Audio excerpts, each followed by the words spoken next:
नमस्कार दोस्तों, मैं कार्तिक चौहान आप सभी का स्वागत करता हूं अपने YouTube चैनल पर जिसका नाम है कॉमेडी कैबिन। जी हाँ दोस्तों, आज फिर एक ऐसे बहादुर राजा की कहानी लेकर के आया हूं जिसको सुन करके आप भी कहेंगे वाह भाई वाह, मज़ा आ गया। ठीक है, तो विस्तार से सीट बेल्ट बांध लो और फिर चलते हैं, उनकी कहानी में डूब जाते हैं। ठीक है, तो याद रखिएगा, जी हाँ, मैं उन्हीं की बात कर रहा हूँ, चंद्रगुप्त मौर्य। जी हाँ, जो कभी कभी कभी भी जिंदगी में किसी से हारा नहीं। जी हाँ, वही चंद्रगुप्त मौर्य।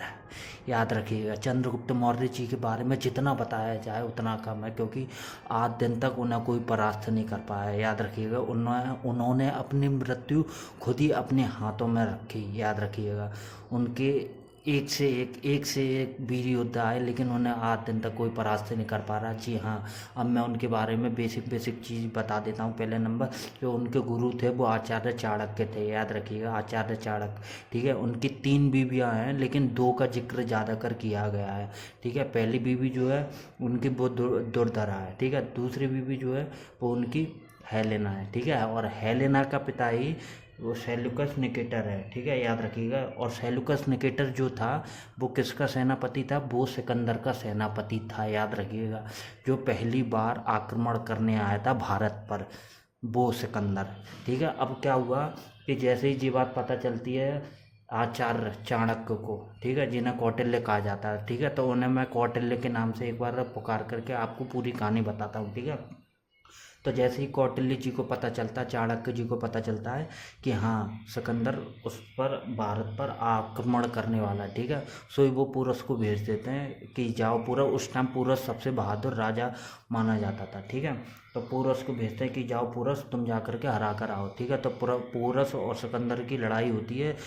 उसमें एक तरह से क्या होता है कि उसके 7 दिन बाद सिकंदर की मृत्यु हो जाती है। जी हाँ, पूरस बहुत खतरनाक राजा था, किसी ने नहीं बताया होगा ना, मैं जानता हूँ। जी हाँ, बहुत ही खतरनाक राजा था, आज दिन तक कोई नहीं हरा पाया, इसीलिए आचार्य चाणक्य ने उसे चुना। ठीक है, पूरस बहुत खतरनाक राजा है, लेकिन आज दिन तक किसी ने उसके बारे में जिक्र ही नहीं किया दोस्तों। जी हाँ, मैं बताता हूँ आपको। ठीक है, उसके 7 दिन बाद पूरस की वो क्या नाम है, सिकंदर की मृत्यु हो जाती है। ठीक है, फिर बात आती है कि एक तरह से पहले के टाइम में क्या होता था, ये पंडित जी थे एक तरह से, जो आचार्य चाणक्य थे, जो एक पंडित थे, तो ये भिक्षा मांगने गए थे बिंदु। उस टाइम के जो राजा था वो बिंदुसार करके था। ठीक है, एक बिंदुसार अलग है, ये बिंदुसार अलग है। ठीक है, इनकी ही पुत्री होती है, जिससे एक तरह से प्रेम हो जाता है चंद्रगुप्त मौर्य को। ठीक है, विस्तार से बताता हूँ, पहले बताता हूँ उनके बारे में। ठीक है, तो उनके पास जाते हैं, उनके पास जा कर के, ठीक है, नंद, पद्मानंद उन्हें कहा जाता है। ठीक है, पद्मानंद। ठीक है, तो एक तरह से जाते हैं और जा कर के उनसे भिक्षा मांगते हैं, तो वो उनका भरी सभा में मजाक उड़ा देता है। ठीक है, महापद्मानंद। ठीक है, तो महापद्मानंद जो है भरी सभा में उनका एक तरह से मजाक उड़ा देती है। तो उसी टाइम वो अपने एक तरह से जो शेष, पहले बालों को शेष कहा जाता था, केश। ठीक है, याद रखिएगा, तो केश कहा जाता, तो उन्होंने अपने बालों के जो केश हैं उनको बांध करके एक बात कही कि ये केश मैं तुम्हारे एक तरह से खून से धुलूंगा। ठीक है, तो उसी टाइम ये वाला एक तरह से वो बात बोल करके और चले जाते हैं। उसी दिन से वो ठान लेते हैं कि महापद्मानंद की पूरी संतान, यानी कि पूरा उनका जितना भी आगे का विस्तार चलने की प्रक्रिया है उसको समाप्त कर देंगे। ठीक है, उसके लिए ही वो एक दिन जंगल में निकल जाते हैं। जंगल में निकलने के बाद एक दिन क्या होता है, जंगल में निकलते हैं जैसे ही, तो पहले के टाइम में शेर वगैरह तो काफ़ी होते थे, तो शेर वगैरह आए। ठीक है, तो पीछे से हमला करने वाले थे, उसी टाइम एक वीर योद्धा निकला। जी हाँ, वही वीर योद्धा चंद्रगुप्त कहलाता है। जी हाँ, वही वीर योद्धा चंद्रगुप्त कहलाता है। ठीक है, जिन्होंने एक तरह से आचार्य चाणक्य की जान बचाई शेर से। ठीक है, शेर से लड़ गए, चीर गए, फिर गए, पूरा चीर फाड़ कर दिया शेर का। ठीक है, और छोटी सी उम्र में, बाल अवस्था में। ठीक है, और एक तरह से चंद्रगुप्त मौर्य की काफ़ी लंबी कथा है, लेकिन यार इसको थोड़ा बहुत मैं ही समेट के रख दूंगा। अगर आपको लगेगा तो मेरे को कमेंट करके बता दिए, मैं पूरे विस्तार में लेकर के आऊँगा। ठीक है, अभी मैं वैसे ही हाल फिलहाल एक छोटी सी कहानी के जरिए बता दे रहा हूँ। ठीक है, तो चंद्रगुप्त मौर्य जैसे ही एक तरह से वो करते हैं, तो उस टाइम उनको दिखता है कि हाँ, ये बच्चा, छोटा सा बच्चा ये जा करके अब पूरे महापद्मानंद के जितना भी नंद वंश है उसको मिटा देगा।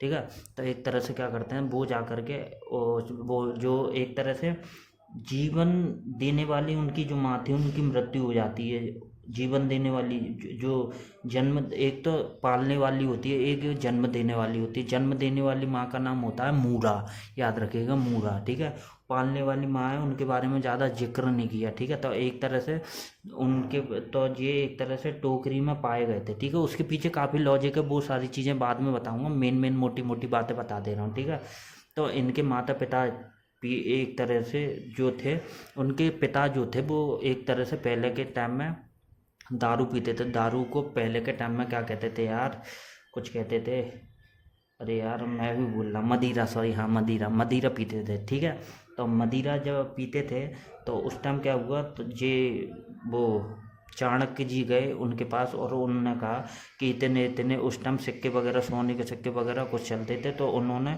इतने इतने सिक्के का लालच दिया और कहा कि मैं इनको खरीदना चाहता हूँ। तो उनके पिता ने उन्हें बेचने की काफ़ी कोशिश की, लेकिन उनकी माँ मना करती रही कि नहीं, मैं उन्हें मैं अपने बेटे को नहीं बेचूंगी।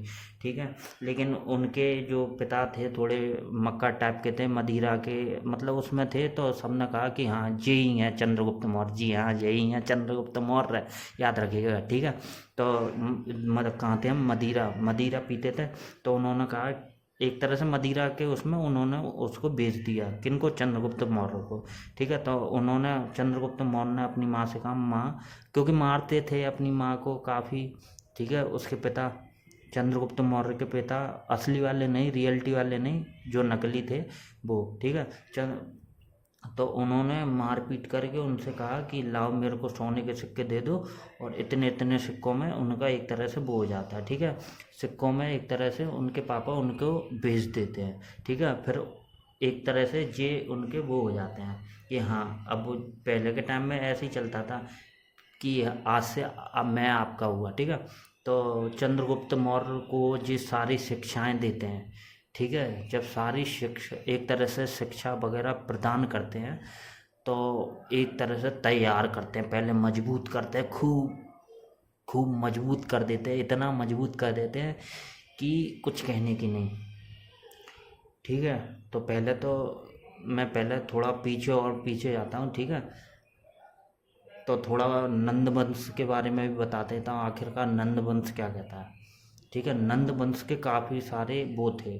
ठीक है, उसने धोखे से एक तरह से, पहले था चंद्रगुप्त मौर्य के ये पिता ही, जो रियलिटी पिता थे उनका ही वो था।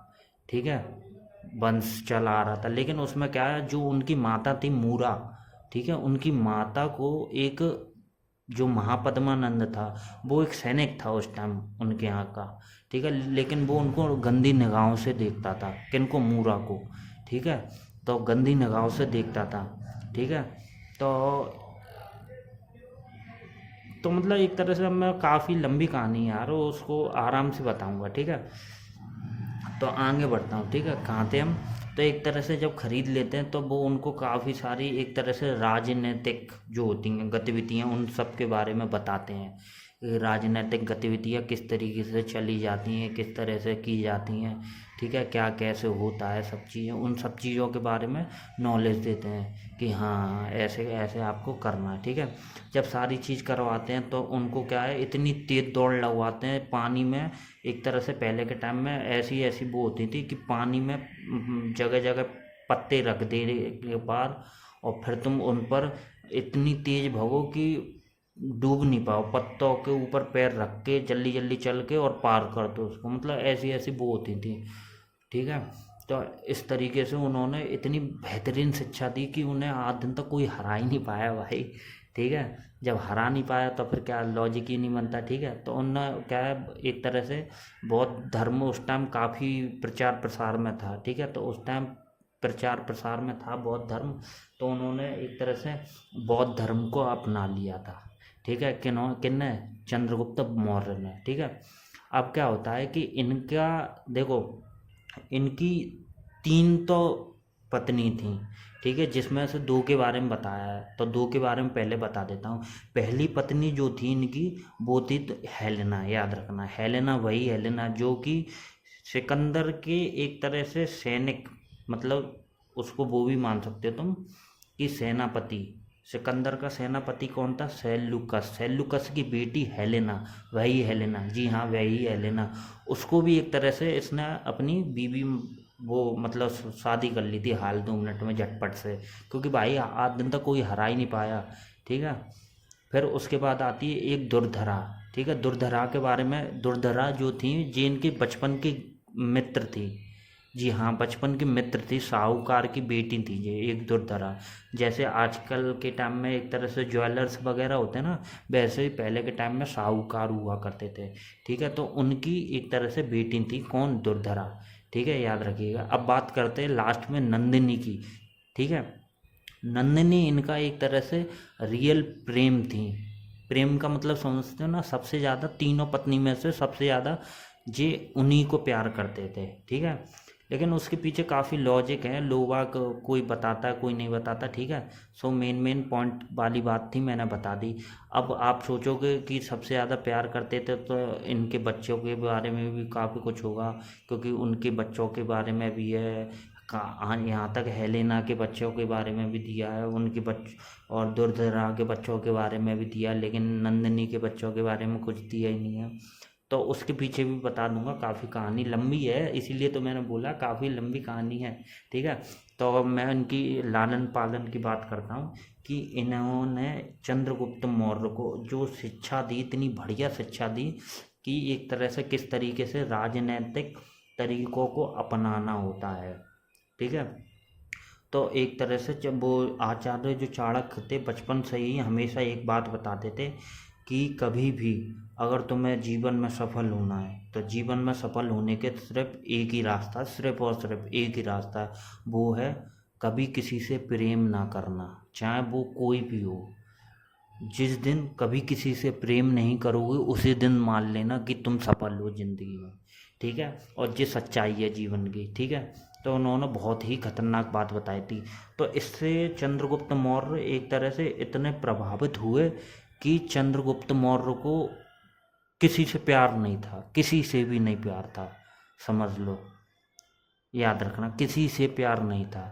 सिर्फ और सिर्फ उनको अपनी प्रजा के बारे में ध्यान रखना था कि क्या कैसे अच्छे से मेरा वो चलना चाहिए। ठीक है। प्रजा की बात तो बाद में आती है, अभी तो बचपन में ही है वो। ठीक है। तो बचपन में ही काफ़ी बहादुर थे वो। ठीक है। तो हर एक चीज़ का शेर से शिकार करने का दोबारा मौका मिला, सिखाया, करवाया। ठीक है। लड़वाया, हर एक चीज़, 5-5 लोग, 6-6 लोग, 20-20 लोग, 25-25 लोग, क्वांटिटी धीरे धीरे ज़्यादा से ज़्यादा बढ़ाते गए और हर एक को जी मारते गए। फिर इनके मन में वो आया जब ये पूरी तरीके से तैयार होते हैं। ठीक है। ज़्यादा इनकी उम्र ज़्यादा वो भी नहीं होती, पहले के टाइम में ऐसे ही हुआ करता था। कुछ लोग ये भी कहते हैं कि ये क्षत्रिय नहीं थे, मतलब राजपूत नहीं थे। ठीक है। और कुछ लोगों का मानना था कि ये क्षत्रिय थे, राजपूत थे। ठीक है। अब इतना गहराई में तो मैं नहीं जाऊंगा। ठीक है। क्योंकि सबका अपना अपना मानना है, मेरे को उससे कोई लेना देना नहीं। ठीक है। तो बस जो मेन बात है मैं आपको वो बता दे रहा हूँ। ठीक है। और अगर इसी के ऊपर लॉन्ग वीडियो आपको चाहिए तो मेरे को बता दीजिएगा, उसी हिसाब से फिर मैं इसकी लॉन्ग वीडियो भी ला करके दूंगा। ठीक है।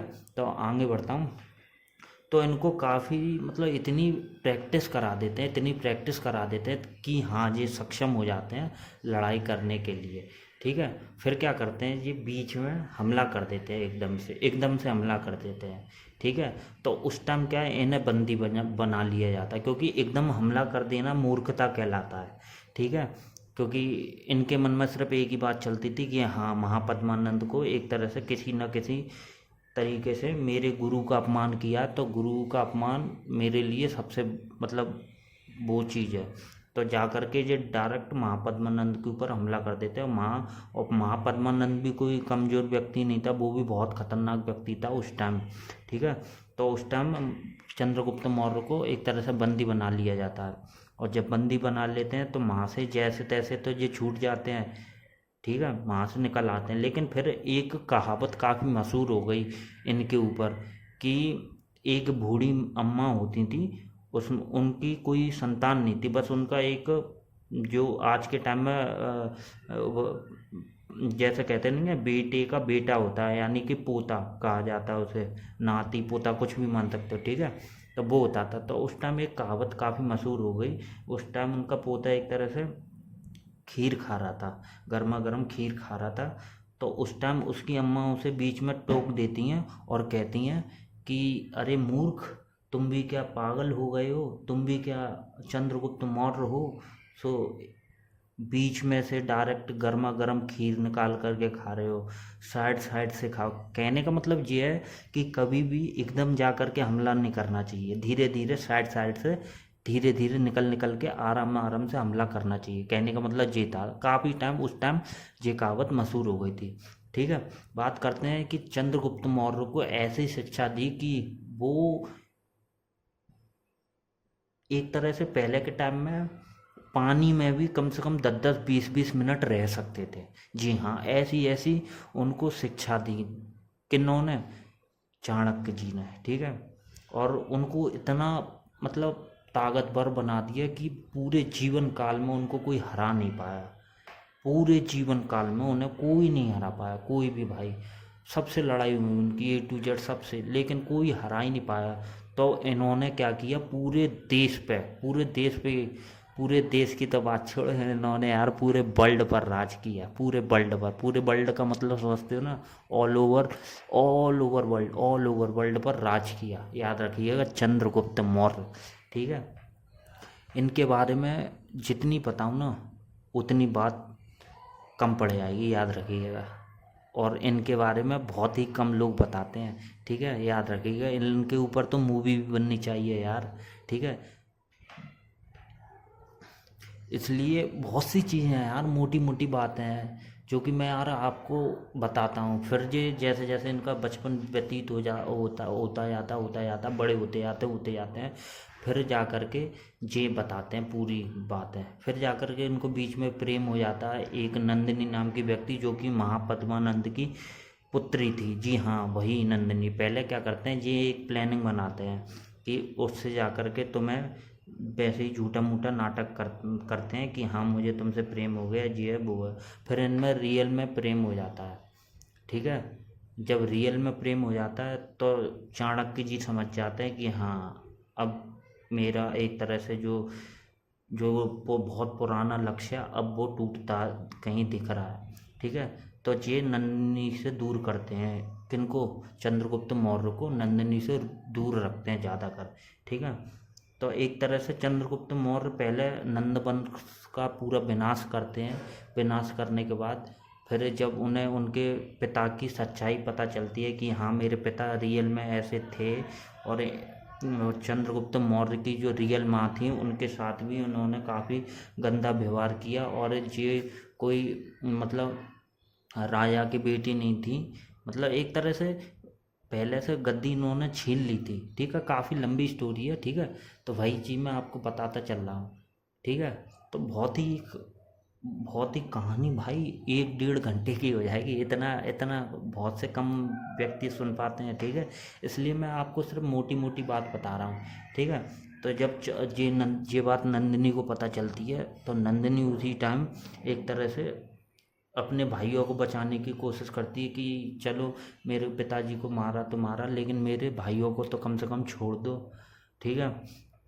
तो ये क्या करते हैं, इनके जितने भाई हो रहे उनके 9 या 11 भाई होते हैं, उनके सारे भाई को मार देते हैं। एक इनका भाई बचे जाता है जो कि पागल होता है, ठीक है। तो ये उस टाइम उसे छोड़ देते हैं, लेकिन ये क्या करता है, वो पागल उस टाइम पागल नहीं होता, लेकिन पागल बनने की एक्टिंग करता है, जिससे ये एकदम से चुपचाप से चंद्रगुप्त मौर्य को मार सके। लेकिन वो आचार्य चाणक्य उससे ज़्यादा चालू, वो किसी चीज़ पर बिलीव नहीं करते थे, वो सिर्फ और सिर्फ समझते थे कौन कितना उसके ऊपर। तो उन्होंने पहले के टाइम में गुप्तचर कहते थे, जो एक तरह से जैसे CID चुपचाप से पीछे से वो करती है ना, पहले के टाइम में गुप्तचर चलते थे। जी हाँ, ये हैं चाणक्य, जो अपनी बुद्धि के लिए सबसे महान कहलाए जाते हैं, ठीक है। इन्होंने ही पूरे ऑल ओवर वर्ल्ड पर चंद्रगुप्त मौर्य जैसा राजा बना करके बहुत ही संघर्ष किया। ये भी प्राउड फील करते थे कि हाँ कुछ तो है, ठीक है। तो वही चीज़ मैं मोटी मोटी बातें बता रहा हूँ कि ऐसे फिर उसको भी ये मार देते हैं, जो लास्ट में उसका भाई बचता है नंदिनी का, उसको भी ये मार देते हैं, ठीक है। इस तरीके से जितना भी नंद वंश होता है पूरा समाप्त कर देते हैं। तब जा कर के ये महापद्मानंद के खून से अपने केशों को खोलते हैं, केस यानी कि बालों को खोलते हैं, और तब जा कर के इनकी जो बरसों पुरानी प्रतिक्रिया होती है उसको ये पूर्ण करते हैं, यानी कि समाप्त करते हैं, ठीक है। इसलिए कहते हैं कि जितने भी बाबा वगैरह होते हैं उनका कभी अपमान नहीं करना चाहिए, ठीक है, क्योंकि उनकी बद्दुआ बहुत बुरी तरीके से लगती है, याद रखिएगा दोस्तों, ठीक है। कभी ना कभी निकल आता है, ठीक है। तो बस वही मोटी मोटी बात बताना चाह रहा था। और ये अगर आप लोगों को वीडियो वगैरह काफ़ी अच्छी लगी हो तो वीडियो को यार लाइक वगैरह कर दीजिए। मैंने इसीलिए पूरी वीडियो में इसका जिक्र ही नहीं किया, ठीक है। अगर आपको अगर लगती है कि हाँ मैं आपके लिए अच्छे से अच्छी वीडियो लेकर आया हूँ तो ज़्यादा से ज़्यादा यार मैं मेहनत करने की कोशिश कर रहा हूँ, ठीक है। अभी यार स्टार्टिंग है यार, ठीक है, स्टार्टिंग में सब चीज़ होती है, ठीक है। धीरे धीरे आपको लोगों को इतना भाई साहब सब कुछ बताऊंगा कि आप लोग भी कहो क्या बात है, ठीक है। इस चीज़ को याद रखिएगा, ठीक है। बहुत ही मोस्ट मोस्ट मोस्ट इम्पोर्टेंट, बहुत ही आज दिन तक इन्हें कोई हरा नहीं पाया, याद रखिएगा। बिंदुसार जो कि सबसे ज़्यादा मतलब इनका पुत्र था दुर्धरा वाला, वो एक तरह से बहुत घमंड करता था कि मैं ही अपने पिता पहले, सबसे ज़्यादा वो घृणा करता था, ठीक है। उसके पीछे भी लॉजिक है, काफ़ी बताऊंगा कभी टाइम मिलेगा जब, ठीक है। तो वो कहता था मैं अपने पिता को खुद ही मार दूंगा। तो एक बार वो हुआ तो काफ़ी बूढ़े हो चुके थे लेकिन इन्होंने फिर भी उसे परास्त कर दिया, तब वो जवानी में था, ठीक है। तो तब भी एक तरह से चंद्रगुप्त मौर्य को हरा नहीं पाया, ठीक है। बस यही है मोटी मोटी बात है, ठीक है। फिर जाकर के ये बौद्ध धर्म अपना लेते हैं क्योंकि उस टाइम जहाँ तक है नंदिनी की मृत्यु हो जाती है, ठीक है। तब जा कर के ये सारी संसार को मोह माया को छोड़ छाड़ कर जंगलों में जा कर के और बौद्ध धर्म अपना लेते हैं और भूख प्यास कुछ ना खा करके